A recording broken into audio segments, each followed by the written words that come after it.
గ్రామ పంచాయతీ ఎన్నికలు సర్పంచుల పండగ మొదలైంది. రేపటి నుంచే నామినేషన్లు ప్రారంభం కాబోతున్నాయి.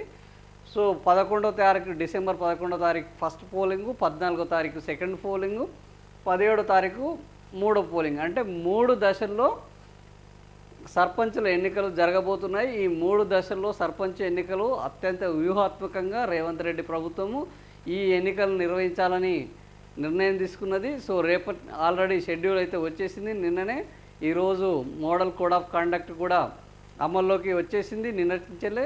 సో ప్రస్తుతం రేపు నామినేషన్ల ప్రక్రియ ప్రారంభం కాబోతుంది. నామినేషన్ల ప్రక్రియ అయిపోయిన తర్వాత 11వ తేదీ ఈ మొదటి దశ, డిసెంబర్ 11వ తేదీ మొదటి దశ ఎవరిది సర్పంచుల యొక్క పోలింగ్ ఆ రోజే పూర్తవుతుంది. ఆ రోజే ఫలితాలు కూడా వెల్లడవుతాయి. ఆ తర్వాత 3 రోజులకు 14వ తేదీ 3 రోజుల గ్యాప్ తోటి మొత్తం డిసెంబర్ 17 నాటికి సర్పంచుల ఎన్నికలు పూర్తి కాబోతున్నాయి. ఉదయం 7 నుంచి వెళ్ళి సాయంత్రం మధ్యాహ్నం 1 గంట వరకు పోలింగ్ ఉంటుంది. సాయంత్రం ఫలితాలు ఉంటాయి. అదే రోజు ఫలితాలు ఉంటాయి.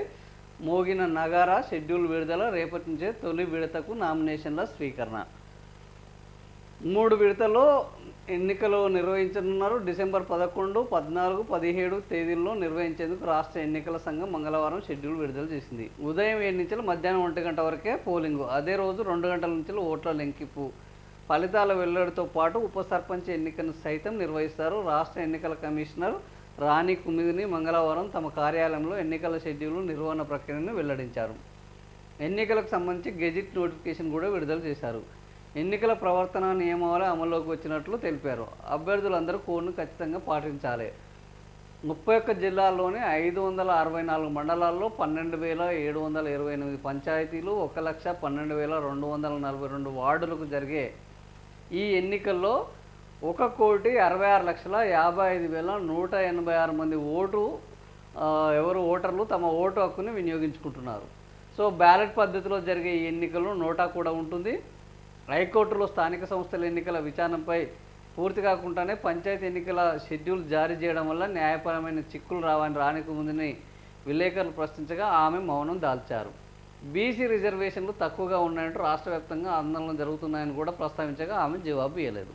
సో ఏం లేదు, ఓన్లీ నోటిఫికేషన్ ఇచ్చాము, గెజిట్ ఇచ్చాము, మీరు అడిగే ప్రశ్నలకు మా దగ్గర సమాధానాలు లేవు, మేము సమాధానాలు ఇవ్వము. ఇంకా మీరు ఎన్నికల్లో పాల్గొంటారా పాల్గొనరా మీ ఇష్టం, మేము మాత్రం ఇవ్వడం మా డ్యూటీ. ఎందుకంటే ఎన్నికల కమిషనర్ ఎన్నికలు నిర్వహించాలి, అంతవరకే మా డ్యూటీ. అందులో పాల్గొనడము, ఆపడము, ఆపకపోవడము ఇదంతా జనం చేతుల్లో, రాజకీయ పార్టీల చేతుల్లో, హైకోర్టు చేతుల్లో, వీళ్ళ చేతిలో ఉన్నాయి తప్ప మా చేతుల్లో లేవు అని నిన్న రాణి కుమిదిని గారు అడిగిన ఏ ప్రశ్నలకు నిన్న సమాధానం ఇవ్వలేదు. ఇది ఇంతటే మేము ఇచ్చిన దాంట్లోనే బీసీలకు కూడా ఇట్లా ఉన్నాయంటే మేము ఇచ్చిన దాంట్లో మీరు చూసుకోండి, వెబ్సైట్లోనే గెజిట్ ఉన్నది, ఆ గెజిట్లోనే అన్ని వివరాలు ఉన్నాయి. దాని మీద అభ్యంతరాలు ఉంటే మీరు వెళ్ళండి. సో ఒక్కసారి ఎన్నికల నోటిఫికేషన్ ఇచ్చిన తర్వాత ఎన్నికలను ఆపకూడదు అనేది కూడా ఒకటి ఉన్నది. కాబట్టి ఓన్లీ రాజ్యాంగ పరిధిలోకి సంబంధించిన అంశాలు ఏవైనా తలెత్తితే తప్ప అంతవరకు ఎన్నికల కమిషన్ ఇచ్చిన నోటిఫికేషను హైకోర్టులు కానీ మిగతా కోర్టులు కానీ ఆపే అవకాశం లేదు. సో ఇప్పుడు సర్పంచ్ ఎన్నికలను ఇంకా ఆపడం దాదాపుగా ఎవరి వల్ల సాధ్యం కాదు. బీసీల కోటాకు సంబంధించి కానీ అదేవిధంగా ఇది ఆల్రెడీ కోర్టులో ఉన్నది. కోర్టులో కూడా చాలా క్లియర్గా చెప్పారు. ఏంది, రిజర్వేషన్లో 50% లోబడి మీరు ఎన్నికలు నిర్వహించడానికి మాకు అభ్యంతరం లేదు అన్నారు. ఇప్పుడు ఈ 50% లోబడే ఈ రిజర్వేషన్ ఖరారు చేస్తూ ఎన్నికలు నిర్వహిస్తున్నారు. కాబట్టి హైకోర్టు కూడా దీని మీద అభ్యంతరం తెలిపే అవకాశం లేదు, మధ్యంతర ఉత్తర్వులు ఇచ్చే అవకాశం లేదు, ఎన్నికల విషయంలో ఆపమని జోక్యం చేసుకునే అవకాశం కూడా లేదు.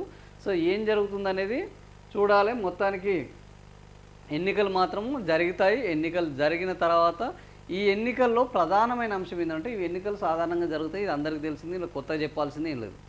కానీ రేవంత్ రెడ్డి గతంలో ఎన్నికలను ఒకటేసారి నిర్వహిస్తాము, సర్పంచ్ ఎన్నికలను ఒకసారి, ఆ తర్వాత ఎంపీటీసీ ఎన్నికలను ఒకసారి, ఎంపీటీసీ జెడ్పీటీసీలను కలిపి ఒకరోజు అనుకున్నారు. కానీ ఇప్పుడు సర్పంచ్ ఎన్నికల్ని 3 విడతలుగా నిర్వహించబోతున్నారు. దీనికి కారణం ఏంది అని అంటే ఆడ చాలా స్పష్టంగా రాజకీయం యొక్క ఎజెండా మనకు స్పష్టంగా కనబడుతుంది. మొదటి విడత 14వ తారీఖు ఏంది మనకు 11వ తారీఖు ఫలితాలు వస్తాయి. ఈ మొదటి విడత ఫలితాలు వచ్చిన దాన్ని బట్టి రెండో విడత మన అభ్యర్థులను గెలిపించుకోవడానికి వాళ్ళకు 3 రోజులు అద్భుతమైన పోలింగ్ చేసుకోవడానికి, ఇవి గ్రామాలు కాబట్టి ఇంకా గ్రామాల్లో ఇంకా పకడ్బందీగా ఈ పోల్ మేనేజ్మెంటు చాలా చిన్న చిన్న యూనిట్లు కాబట్టి పోల్ మేనేజ్మెంట్ అద్భుతంగా జరుపుకోవచ్చు. సో ఈసారి ఇవి గుర్తుల మీద జరగకపోయినప్పటికీ పార్టీల యొక్క పాత్ర చాలా స్పష్టంగా ఉంటుంది. పార్టీల మధ్య హోరాహోరీగా పోరాటం ఉంటుంది. కాంగ్రెస్ అభ్యర్థి నిలిచాడు, బీఆర్ఎస్ అభ్యర్థి నిలిచాడు, బీజేపీ అభ్యర్థి నిలిచాడు అనేది ఎక్కడికక్కడ చాలా స్పష్టంగా కనపడబోతుంది. సో ఈ పార్టీలు బయటికి పార్టీల యొక్క గుర్తులు ఉండకపోయినప్పటికీ అంతర్గతంగా పార్టీలే ఎన్నికలను డ్రైవ్ చేస్తాయి. పార్టీ ఒకటి, అభ్యర్థి యొక్క వ్యక్తిత్వము, డబ్బు, కులం, ఇవి ఈ 4 అంశాలు ఈ గ్రామ పంచాయతీ ఎన్నికల్లో అత్యంత కీలకమైన అంశాలుగా మారబోతున్నాయి. ఎప్పుడు మారుతుంటాయి కూడా. సో ఈసారి కూడా రేవంత్ రెడ్డి గ్రామ పంచాయతీలో సర్పంచులు చాలా కీలకం. సర్పంచుల బలం ఉంటే తప్ప మళ్ళా రాబోయే ఎన్నికల్లో మనం గెలిచే అవకాశం ఉండదు. సో ఇంకా 3 ఏళ్ళ పరిధి, ఇంకా 3 ఏళ్ళ సమయం ఉన్నది కాబట్టి ఈ 3 ఏళ్ళ పాటు ఈ సర్పంచులు మనకు సహకరించకపోయినా, ఈ సర్పంచులు మన పార్టీకి సంబంధించిన వాళ్ళు ఎక్కువగా నెగ్గకపోయినా అది మనకు ఇబ్బందిగా ఉంటుంది, అవసరమైతే ప్రమాదకరంగా మారుతుందని ముందే ఆలోచించి 3 విడతల్లో, ఒక విడతలో వచ్చే పోలింగ్ సరళిని బట్టి, ప్రజల యొక్క అభిప్రాయాన్ని బట్టి రెండో విడతలో దాన్ని మార్చుకోవచ్చు, రెండో విడత నుంచి 3వ విడతకు మార్చుకోవచ్చు అనే ఒక అద్భుతమైన వ్యూహాన్ని అయితే అమలు చేశారు. 3 అంచెల విధానం, ముక్కోనపు వ్యూహాన్ని అమలు చేసి ఈసారి ఎట్టి పరిస్థితుల్లో కాంగ్రెస్ పార్టీ అత్యధిక స్థానాలు కైవసం చేసుకోవాలి, కాంగ్రెస్ పార్టీ అభ్యర్థులే ఎక్కువ స్థానాల్లో గెలవాలి అనేవి ఈ 3 అంచెల విధానము ఇప్పటికే గ్రామాల్లో రైతులకు సంబంధించి ఇబ్బందులు ఉన్నాయి. అదేవిధంగా ఉద్యోగులకు సంబంధించి వ్యతిరేకత ఉన్నది. పెన్షనర్లు తీవ్రమైన ఆందోళన ఉన్నారు. మహిళలకు పూర్తి స్థాయిలో వాళ్ళు చెప్పిన 2500 కానీ అనేక హామీలు అమలు కావట్లేదు అన్న ఆలోచనలో ఉన్నారు. ఇట్లా గ్రామాల్లో వ్యతిరేకత ఉన్నది అని తీవ్రంగా వస్తున్న నేపథ్యంలో ఈ గ్రామాల్లో ఉన్న వ్యతిరేకతను కూడా తమకు అనుకూలంగా మార్చుకునేటందుకు ఈరోజు ఆల్రెడీ జూబ్లీహిల్స్ ఉప ఎన్నికల్లో గెలవడం ద్వారా ఈ ప్రభుత్వం మీద వ్యతిరేకత ఏమీ లేదు అని ఇప్పటికే ప్రచారం అయితే మొదలుపెట్టుకున్నారు. సో ఈ ప్రచారాన్ని ఇంకా గ్రామ స్థాయికి తీసుకెళ్ళి గ్రామాల్లో సర్పంచులు ఎక్కువ స్థానాల్లో గెలిపించుకోవడం ద్వారా ఆ తర్వాత వచ్చే ఎంపీటీసీ, జెడ్పీటీసీ ఎన్నికల్లో కూడా గుర్తుల మీద జరిగే పోటీలో కూడా తాము ఎక్కువ స్థానాలు సంపాదించుకోవాలనే ఒక వ్యూహాన్ని, రాజకీయ వ్యూహాన్ని మాత్రము ఈరోజు రేవంత్ రెడ్డి అద్భుతంగా రచిస్తున్నారని చెప్పొచ్చు. సో ఎన్నికల వ్యూహాలను గతంలో బీఆర్ఎస్ పార్టీ ఏ విధంగా అయితే పకడ్బందీగా రచించిందో ఈరోజు రేవంత్ రెడ్డి కూడా ఈ ఎన్నికల వ్యూహాలను అధికారుల సహకారంతో అంతే పకడ్బందీగా అమలు చేస్తూ ముందడికి సాగుతున్నారు. ఇప్పటికైతే ఆల్రెడీ అన్నిట్లలో అసెంబ్లీ ఎన్నికల నుంచి పార్లమెంట్ ఎన్నికల్లో విజయం సాధించారు, ఉప ఎన్నికల్లో విజయం సాధించారు. ఇప్పుడు స్థానిక సంస్థల ఎన్నికల్లో విజయం సాధించాల్సి ఉంది. ఇంకా ఆ తర్వాత రాబోయే జిహెచ్ఎంసీ ఎన్నికల్లో విజయం సాధించాల్సి వచ్చింది.